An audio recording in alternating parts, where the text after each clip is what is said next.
باب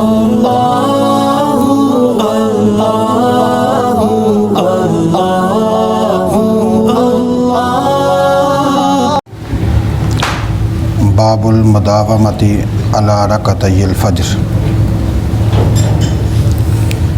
یہ باب امام بخاری رحمۃ اللہ تعالی علیہ نے قائم کیا ہے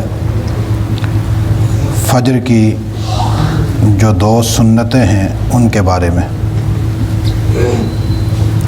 کہ فجر کی 2 سنتیں جو فرضوں سے پہلے پڑھی جاتی ہیں ان پر مداومت کرنا، یعنی ہمیشگی کرنا، کبھی بھی ان کا ترک نہ کرنا، چونکہ باقی جو سنتیں ہیں ان میں اور فجر کی جو 2 رکعتیں ہیں ان کے درمیان ایک خاص فرق یہ ہے کہ فجر کی سنتوں کے پڑھنے کی تاکید زیادہ آئی ہے، اور رسول اللہ صلی اللہ علیہ وسلم نے زندگی بھر کبھی فجر کی 2 رکعتیں قضا نہیں کی، چھوڑی نہیں۔ اسی لیے امام بخاری رحمۃ اللہ تعالی علیہ یہاں سے باقاعدہ عنوان باندھ کر یہ بتلانا چاہتے ہیں کہ فجر کی سنتوں پر مداومت ہونی چاہیے، ان کو چھوڑنا نہیں چاہیے۔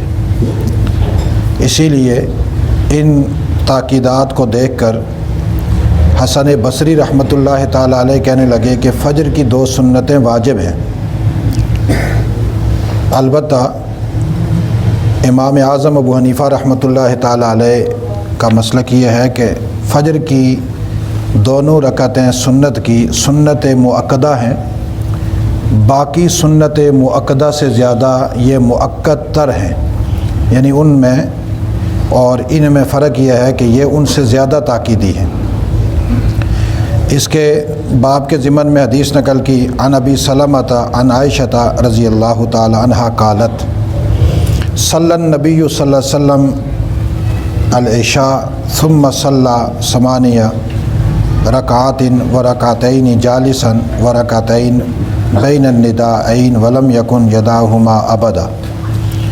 سیدہ عائشہ الصدیقہ صلوات اللہ علیہا فرماتی ہے حضور صلی اللہ علیہ وسلم نے نماز عشاء پڑھی اور اس کے بعد پھر رات کو تہجد کی 8 رکعتیں پڑھی، اور پھر بعد میں 2 رکعتیں آپ نے بیٹھ کر پڑھی۔ پھر 2 آذانوں کے درمیان، 2 نداؤں کے درمیان، یعنی فجر کی آذان اور جماعت سے پہلے ہونے والی اقامت سے پہلے ان کے درمیان رسول اللہ صلی اللہ علیہ وسلم نے 2 رکعتیں پڑھی ہیں، لیکن زندگی بھر کبھی آپ نے ترک نہیں کی۔ تو اس سے یہ بات ثابت ہوتی ہے کہ فجر کی جو سنتیں ہیں وہ زیادہ تاکیدی ہیں، لہٰذا جو لوگ نماز فجر پڑھتے ہیں ان کو چاہیے کہ وہ فجر کی سنتوں میں کمزوری نہ دکھایا کریں۔ جو لوگ مسجد میں آ کر پڑھتے ہیں تو وہ کوشش کیا کریں کہ 10-15 منٹ پہلے اٹھ جایا کریں تاکہ جماعت شروع ہونے سے پہلے سنتیں ادا ہو جائیں۔ بعض لوگوں نے عادت بنائی ہوئی ہوتی ہے جماعت شروع ہوگی تو ہم مسجد جائیں گے، پھر جب تک پہلی رکعت ہوتی ہے ہم 2 سنتیں پڑھ لیں گے، چونکہ ان کے ذہن میں یہ ہوتا ہے کہ یہ جو سنتیں ہیں فجر کی جو 2 رکعتیں ہیں یہ لمبی رکعتیں ہوتی ہیں، اور بالخصوص پہلی رکعت زیادہ لمبی ہوتی ہے تو ہم پیچھے کھڑے ہو کر تھک جاتے ہیں، اس سے بہتر ہے تھوڑا لیٹ جائیں گے، جب تک امام صاحب قرات کرتے ہم 2 سنتیں پڑھ لیں گے، پھر رکوع میں پہنچ جائیں گے اور سنتیں بھی ادا ہو جائیں گی اور فجر کی نماز بھی مال جماعت ہو جائے گی۔ پھر ہم لوگوں کو کہیں جی ہم فجر کی نماز جماعت کے ساتھ پڑھتے ہیں۔ تو کبھی کوئی آدمی سو گیا یا کوئی اور عارضہ اس کو پیش آیا اور وہ مسجد میں آ پہنچا، دیکھا جماعت کھڑی ہو گئی، تو وہ سنتیں پڑھ کے اگر شامل ہوتا ہے کہ وہ ایک الگ بات ہے، لیکن عادت بنا لینا یہ صحیح نہیں ہے، چونکہ باقاعدہ حدیث کے اندر موجود ہے کہ جب فرض نماز شروع ہو جائے تو اس کے بعد پھر دوسری کوئی اور نماز نہ پڑھی جائے۔ یہی حکم فجر کے لیے بھی ہے کہ جب جماعت شروع ہو جائے تو یہ جو پیچھے لوگ سنتے پڑھ رہے ہوتے ہیں یہ غلط کرتے ہیں، یہ قانون شریعت کے خلاف ہے، احادیث رسول کے خلاف ہے، پھر فرض نماز میں آدمی کو شامل ہونا چاہیے۔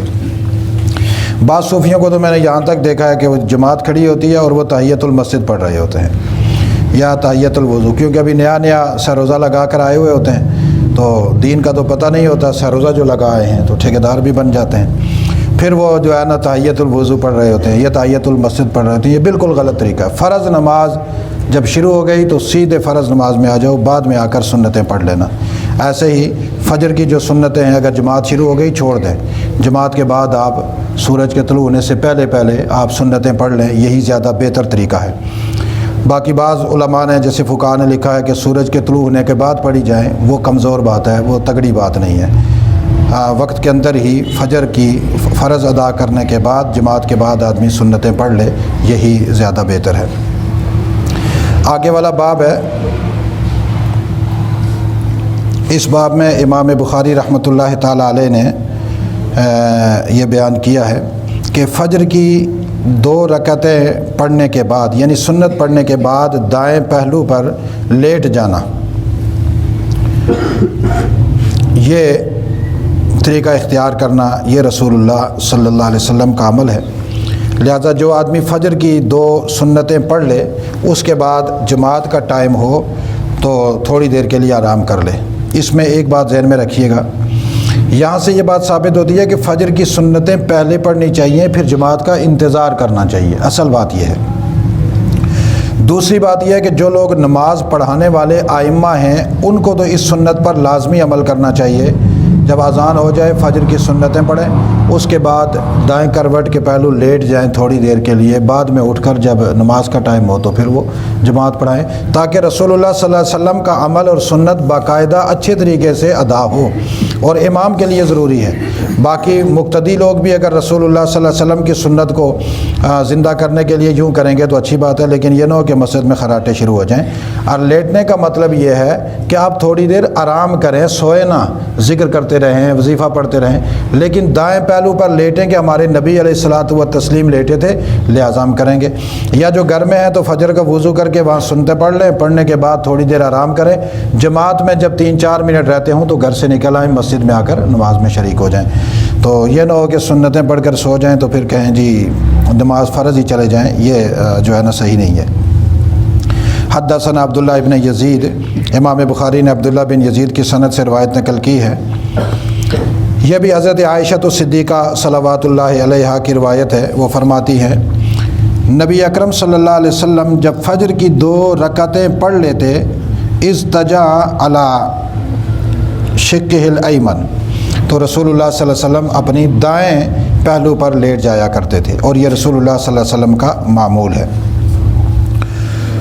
اگلے والے باب میں چھوٹی سی بات ہے، بس اس کو پورا کر لیتے ہیں. اگلے باب میں امام بخاری نے یہ بات بیان کی ہے کہ رسول اللہ صلی اللہ علیہ وسلم کا طریقہ تو یہ تھا کہ عام حالات میں سنتیں پڑھ کر فرض نمازوں کی انتظار کے لیے آپ صلی اللہ علیہ وسلم تھوڑی دیر لیٹ جایا کرتے تھے، آرام کر لیا کرتے تھے. وہ آرام تو اس لیے ہوتا تھا کہ آپ تہجد پڑھتے تھے، آخری پہر جاگتے تھے، خوب مشقت اٹھاتے تھے، تو تھوڑی دیر آرام کر لیا. البتہ اگر بندہ آرام نہ کرے، کسی کے ساتھ باتیں کرے، تو کیا یہ صحیح ہے یا نہیں؟ تو امام بخاری نے باب قائم کر کے بتایا کہ یہ بھی صحیح ہے. مثلا کوئی آدمی فجر کی سنتیں پڑھ کر بیٹھا ہوا ہے اور اس نے کوئی اور بندہ آ گیا، کسی نے کوئی مسئلہ پوچھا، کوئی ضروری بات تھی، یا اپنے گھر میں تھا تو گھر والے چائے لے کر آگے کہ چلو باقی نماز چائے کے بعد پڑھ لینا، سنتیں پڑھ لیں، آپ تھکے ہوئے ہیں تو پڑھ لیں، تو کوئی 2-4 باتیں بھی ہو جائیں تو اس میں کوئی حرج نہیں ہے. اس لیے کہ خود سیدہ عائشہ صدیقہ صلوات اللہ علیہا فرماتی ہیں ان النبی صلی اللہ علیہ وسلم کان اذا صلی فان کنت مستيقظة، نبی اکرم صلی اللہ علیہ وسلم جب فجر کی 2 رکعتیں پڑھتے اور میں جاگ رہی ہوتی حدثنی، تو حضور علیہ السلام مجھ سے باتیں کیا کرتے تھے اور آپ جو ہے نا آرام نہ فرماتے. لیکن اگر میں سوئی ہوئی ہوتی اضطجع حتیٰ یؤذن بالصلاۃ، آپ لیٹ جاتے اور یہاں تک کہ اذان نماز کے لیے کہی جاتی، یعنی اقامت کہی جاتی، تو آپ اقامت کے سننے کے بعد جو ہے نا مسجد کی طرف. یا یہ ہے کہ آپ کو آ کر آواز لگانے والا آواز لگا کر کہتا یا رسول اللہ نماز کا ٹائم ہو گیا، تو حضور صلی اللہ علیہ وسلم نماز کے لیے نکل جاتے. تو یہ جو ہے نا طریقہ یہی سب سے بہتر ہے کہ گھر والے اگر جاگ رہے ہوں تو ان سے تو کچھ دن کبھی کبھی بات کر لینی چاہیے اور کبھی جو ہے نا آرام کر لینا چاہیے. یہ رسول اللہ صلی اللہ علیہ وسلم کا عمل ہے. اللہ تعالیٰ میں عمل کی توفیق نصیب فرمائے. لَقَدْ يَسَّرْنَا الْقُرْآنَ لِلذِّكْرِ فَهَلْ مِن مُّدَّكِرٍ.